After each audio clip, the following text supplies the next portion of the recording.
we can add some examples in here, like questions or requests that could trigger this topic in general. So now it's time to add some actions. And in here, we will see a list of standard actions, but we can also create custom actions. For this practice and for now, we will just using the ones that appear in here, but in the next sessions, we will create custom actions and we will start adding it to our agent. We can create custom actions with flows, prompts, APIs, and even Apex. So for this practice, we will start adding these actions that we have in the list. We will select the actions that best fit our topic, and each action, as you see, includes a description, so we can understand what each one does. For example, there are actions like get records, identity, records by object or name, and other task-based actions. It's recommended to select only actions relevant to the topic, as this makes it easier for the assistant to reason effectively. After selecting our actions, we will click on Finish. So I will select Identify Record by Name, for example, by Identify Objects by Name also, and Get Record Details, for example. And then when I'm ready or I'm all set with this, I will just click on Finish.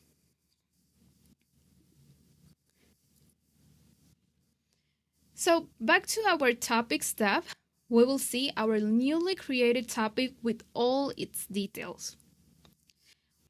We can edit it from this view, but keep in mind that once an assistant is activated, we will not be able to edit it. We would first need to deactivate it before making any modifications. So for example, right now the agent is deactivated because I can see the button in here that says activate. And so that's why I can edit this information. But if I activate the agent, then you see I cannot edit this information. So if I go to the topic section, I will just deactivate this agent for a while. In here, I will be able to edit the actions also. If I want to remove the topic from the action, from the topic, I will be able to do it because the agent is already deactivated. And in here, I can add some new actions if I want, or just add from the asset library. If I click on create new action, I will see this new screen and I will be able to select what type of action I would like to add to this agent. If I want an Apex action type, an API, flow, or prompt template. So in the next sessions, we will be creating custom actions of these types. But for this practice, we will just start with the standards and trying to understand how Agentforce works. And if we already have our custom actions because we created for another agent, we can just easily add it from here. Just click Add from Asset Library, and you will see all the custom and the standard actions that you have available for be able to use in the topics. So awesome! We have successfully created a topic and added actions to it. But before activating our assistant and allowing users to use it, we first need to test it. So from the conversation menu, we will interact with our assistant by asking it to show me any high priority open cases. So I will start writing in here, and I will ask him show me any high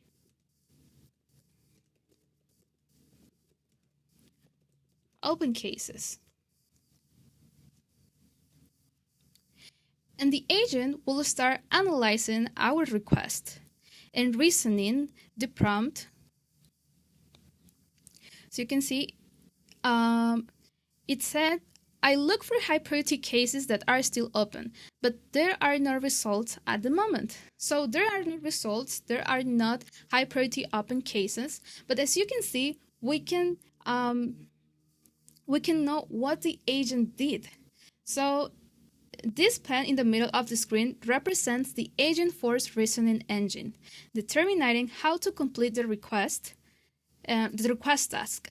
When we enter a prompt, in like this one, if you see, we start the session with the user prompt. The reasoning engine will start evaluating what topic to use. In this case, the Agentforce, it detects to use the general CRM because this topic engages and interacts with the user about any request that could be CRM data related. And if you see, the user asks for open cases, and cases are CRM data related. That's why it's very important to well define the descriptions of each topic so it will easier to the agent and the reasoning engine to identify what topic to use and what actions to use. So the engine assesses the results and repeats this process until the request is fulfilled. And then you will see in here the instructions.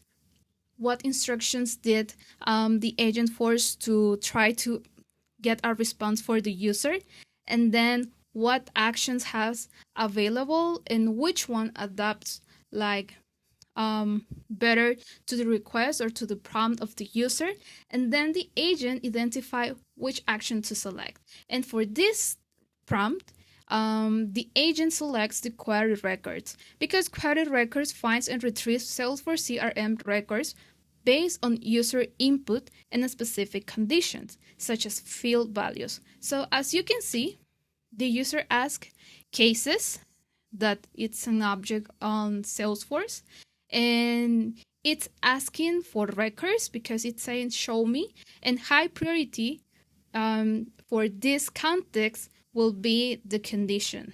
So the agent will know that he needs to query all the cases, but needs to filter only the high priority open cases.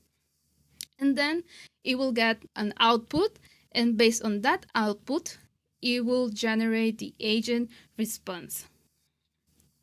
So, for example, now I'm going just to ask him, show me the open cases.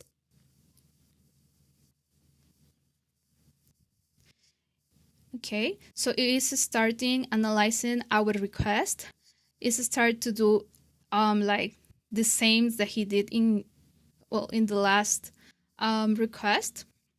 So now if we see, it already show us some records because there are open cases. In the prompt that we did the first time, the agent told us that there were not results at the moment. So now that we ask him, show me just the open cases, we didn't add some conditions, then we received some information. So now if you see, we have 3 open cases. And if we want to have like a summary of our cases, for example, the first one, we can just tell him like summarize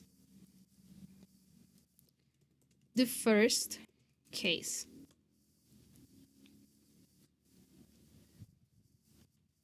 And it will start summarizing and analyzing our request. And if you can see, it wasn't necessary to specify, hey, summarize the case number 1002. It wasn't necessary because we told him we want the first case.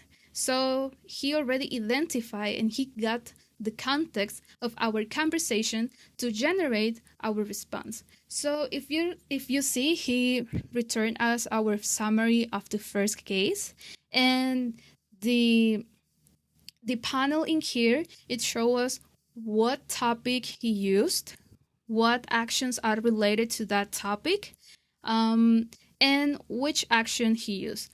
And in this time, for example, it says summarize the first case, and well, this action was well defined, and the name, it was easily for the agent to identify that the user was referring to this action.